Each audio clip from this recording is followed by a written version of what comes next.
but repurposing could enable me to be more consistent. Welcome to the Innovation in Compliance Podcast, part of the Compliance Podcast Network. Join us every week as we talk with industry innovators who are making compliance to help business run more efficiently and at the end of the day, more profitably. Here's your host, Tom Fox. Hello, everyone. This is Tom Fox back for another episode. And today I have with me Jaclyn Schiff. I met Jaclyn at a podcast conference last month in Austin. She has a really interesting business model that I think, frankly, every compliance practitioner needs to take a page from her business model. So I asked her if she'd come on the pod, and she said yes. So first of all, Jaclyn, with that incredibly long-winded introduction, welcome and thank you so much for taking the time to visit with me today. Thank you for having me, Tom. What's your professional background, Jaclyn? So I have, what I would say is an interesting career story. It's pretty nonlinear, but, essentially my background is in journalism, actually healthcare journalism. I started my career there, as anyone who probably started journalism around the same time I did, was a little bit dismayed and concerned with the future of the industry and moved more to the corporate communications and PR side. So got a little bit of experience there, went back into sort of an area of journalism, worked at publication for B2B healthcare executives in Chicago, and left that. I've always also had a bit of an entrepreneurial bug, so left that to pursue my own thing. And so I was freelancing for a couple of years. I'd put that into the broad category of content strategy. If you kind of draw a line between all the various things I've done, words and communicating a message has always been a critical piece of it. So I was freelancing and working with a few different clients, but I knew I wanted to start a business. And I just started seeing more of an opportunity to repurpose content. And so started focusing on podcasts. That was just, I've gravitated towards podcasting. I just find it a fascinating medium. I'm an auditory learner and decided to start a business based on content repurposing. So I often say that if you give me a word, I can write a sentence. If you give me a sentence, I can write a paragraph. If you give me a paragraph, I can write a blog. If you give me a blog, I can write a white paper. And if you give me a white paper, I can write a book. And I'm very proud of that. But you take that an entire step further. And so that really leads me to start with, you talked about the market opportunity you saw with PodReacher. You told us about your entrepreneurial bend. What opportunity did you see that really led you to found PodReacher and some of the services that you and your team provide? So I'm in various business groups and Facebook and Slack channels, all of this. And, I think at that time I was really just in observation mode. And I just noticed a few people say, hey, can you take my podcast episode and make it into a blog post? And I thought, that's interesting. And obviously, coming from a journalism background, that's kind of the foundation of journalism. You interview someone or you interview a couple people and you put it together into a story. So that felt like an intuitive thing for me. But then drawing in the marketing and communications piece, I thought about, this makes a lot of sense for people to do because there's an SEO value to it and all of that. And so I've tried and started other businesses before. They haven't worked out. So I was really wanting to examine the idea and see, is there a need for this? Is there a gap in the market for it? So I actually went on to Upwork and, wanted to see if people were asking for this. So I'd seen it in a few places, but then I saw a few job postings on Upwork where people wanted exactly that, to take a podcast recording and turn it into an article. And so I was like, okay, there could be something here. And then I approached a few different podcasts. I just did some research and pitched the idea. So I think from the initial 10, I ended up working with 2 of the folks that I pitched. And that kind of validated that there was a business idea. So I really like the focus of PodReacher on the B2B audience. If I could start with, what is B2B content repurposing and how do you help either a communications specialist, a compliance officer, a senior executive, or whoever else in a business understand really the power of repurposing content? So the focus on B2B, that's something that's, I guess I've narrowed in over time, but here's the opportunity I've seen as I've spoken to different types of clients and people that are, in B2B. There's often, especially like for a marketer, there's a gap. They want this thought leadership content. They want the kind of stuff that's going to differentiate their product or service in the marketplace. But it's a struggle to get that. And that's usually because, if it's an executive, a CEO, the founder of a company, they're busy and they've got a lot of things competing for their attention. They don't have time to sit down and write out their ideas, even the ones that consider themselves to be writers. It's just not the thing that makes the most sense for them to be doing at any given time. There's a lot of other competing responsibilities they have. And so it's always hard to create this kind of content in a powerful way. At the same time, there's been this trend in B2B marketing that just seems to be growing where people are making more recorded content. And obviously with the pandemic, that really kind of accelerated it. So if podcasting was big before the pandemic, it became even bigger because you can do it in a remote environment. It's a way of connecting remotely. Webinars as well. And even though people are now going back to the office and, meetings are taking place in person, you don't see less recordings. In fact, I think there's only going to be more.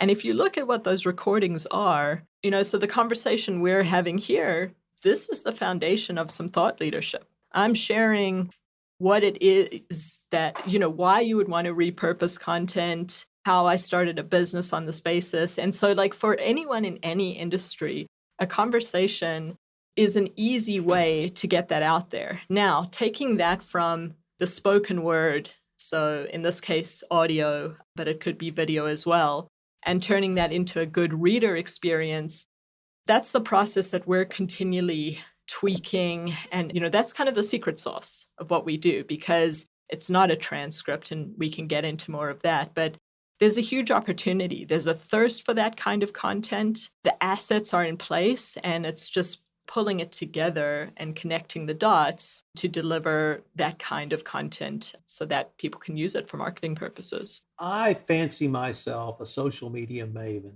and I hammer social media. But when I met you, I discovered you took it to a whole new level and used that through repurposing. So I was wondering if you could explain why repurposing is such a critical component for social media outreach, even beyond the direct outreach someone like myself might do. Oh man, Tom. Are you always so nice to all your guests? Always. Okay. I was like, am I getting special treatment here? So your question is, I just want to make sure I'm understanding, is repurposing content for social media? Yes. That's something, honestly, I could probably take a page from your playbook on because I personally am not as consistent as I would like to be, but repurposing could enable me to be more consistent. So LinkedIn, especially if you're in the B2B world, is a very powerful channel for social media, for having these kinds of conversations. And, I think you came across a post that I did recently where I kind of broke down what we did for one client. So this is working with, a cloud platform, and they basically are getting their executives on other podcasts. So they're not even making a podcast in-house. The executives are going on other podcasts. We're taking those guest appearances on a podcast and turning it into like an opinion piece that they then will get published in trade publications. So I took that, relayed that experience, and the idea was to help people visualize because there's so many ways to repurpose. So this is one use case that might make sense for some folks. I put that into an email and then took the email, repurposed the email, and created that as a LinkedIn update. So one of the things that's key to repurposing, obviously, is you want to optimize for the channel. So I'm not going to write an email the way I would write on LinkedIn. I'm not going to write a video script the way I would write something that's intended for people to read. So, took that email, tweaked it a little bit, and worded it so that it would appeal to people on LinkedIn. And it's lower effort because I had to kind of think through the steps once and the actual kind of, I guess we could call it a mini case study. And then just again, like thinking about where people would be reading it and make it a good reader experience. So I love that approach for social media. I wish I would take my own advice and do that more consistently. But, it obviously helps when you outsource and you can have a team or others support you in doing that as well. So let's turn to that LinkedIn piece because I was Yeah. impressed by that. And I was impressed for a couple of reasons. One, it was a Okay. great story. And when you can tell a story in any context, it's going to get someone's attention. But being a good lawyer, you laid out the points. 1, 2, 3, 4. Here's what we did. You identified the problem. You identified how you addressed that problem. And then you identified the steps you took. So I was wondering if you could really just walk us through what was the problem and then the solution you saw and PodReacher implemented to help the client with that problem within the context of repurposing and, of course, communications.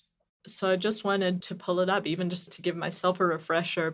So the problem we addressed here is the creation of thought leadership content. So we've touched on that a little bit in this conversation.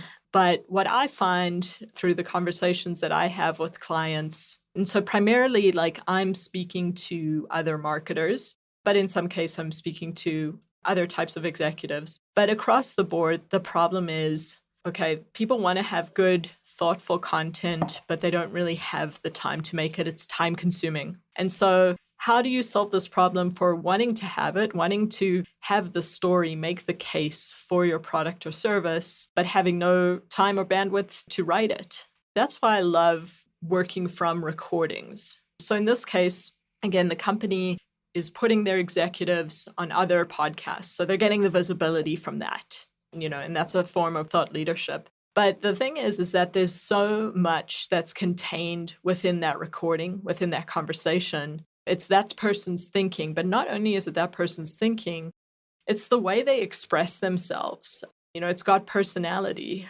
which is something that you don't always get, let's say, from a transcript. And so what I like when we get to work from a recording is, we can listen, or if it's a video, we can watch, and we can really get a sense of how that person puts themselves forward and wants the message to be in the world. And so there's various things when we're listening to a recording that we try to translate, again, from the spoken word to the written word.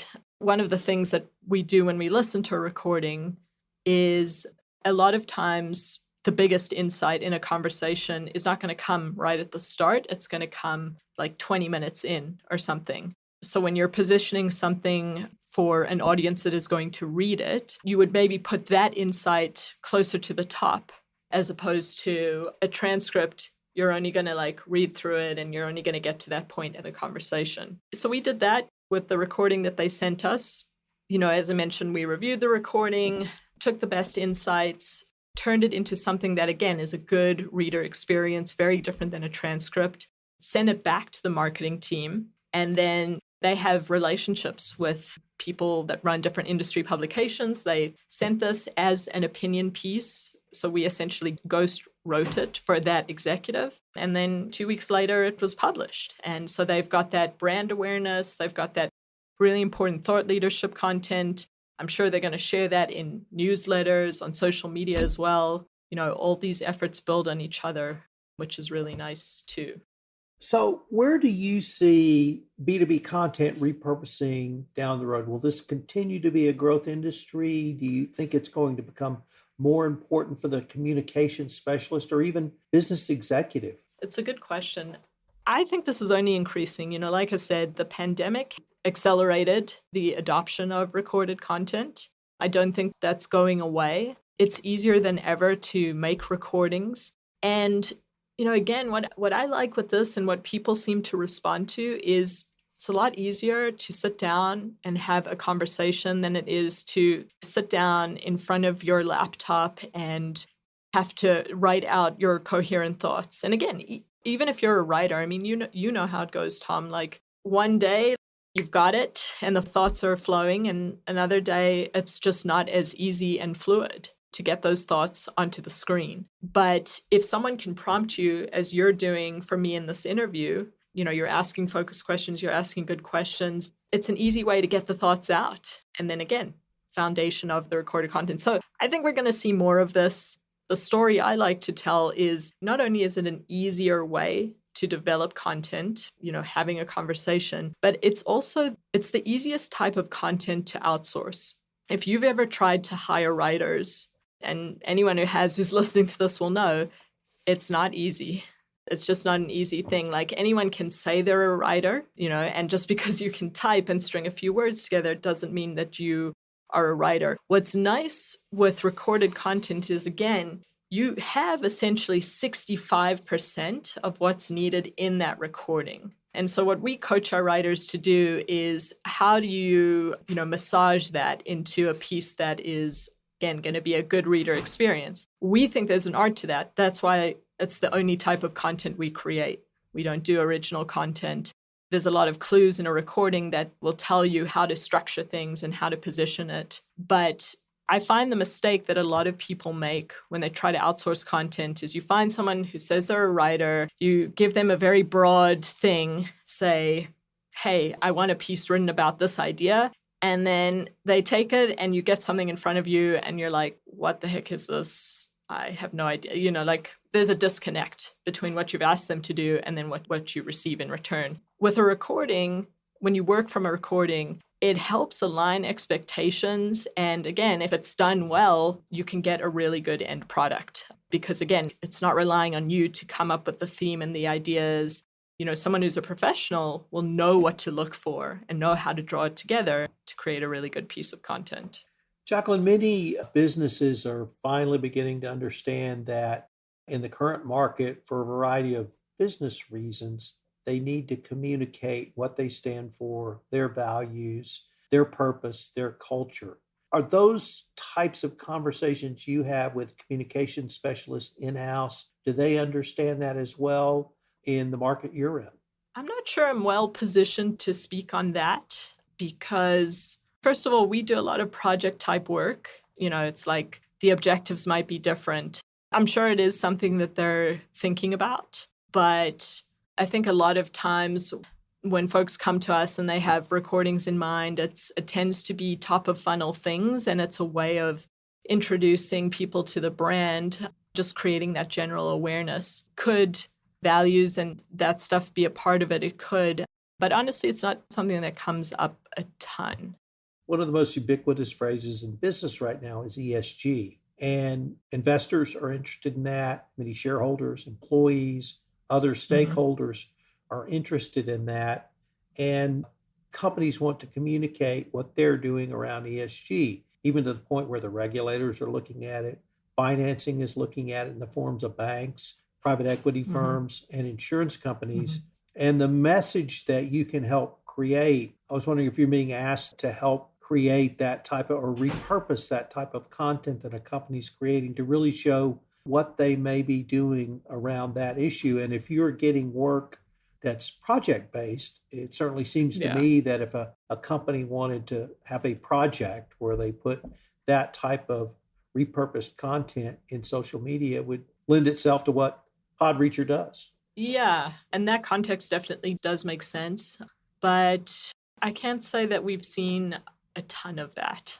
And again, I'm not going to say it's a reflection of the company's thinking of or not thinking of those issues. But it is the sort of thing that, as you said, like, it could lend itself very well to, if you discuss it in a conversation. I mean, that's something that we could do something with. Unfortunately, Jaclyn, we're near the end of our time for this episode, but I was wondering if our listeners wanted any more information on yourself, PodReacher, or really any of the topics we've touched on in this podcast, what would be the best place for them to go? Thank you, Tom, for having me. It's been a pleasure. The best place for them to learn more would definitely be to go to podreacher.com, or otherwise, I certainly welcome connecting with people on LinkedIn. Like I mentioned, trying to be a little more consistent there and start some conversations. You can find me on LinkedIn. I'm Jaclyn Schiff there. Well, and we're going to link to both PodReacher website and your LinkedIn profile in our show notes. Jaclyn, thanks again. I look forward to continuing this conversation. Me too. If you want to stay up to date on the latest innovations in compliance and help your business run more efficiently, subscribe to this podcast and help spread the word by leaving a review.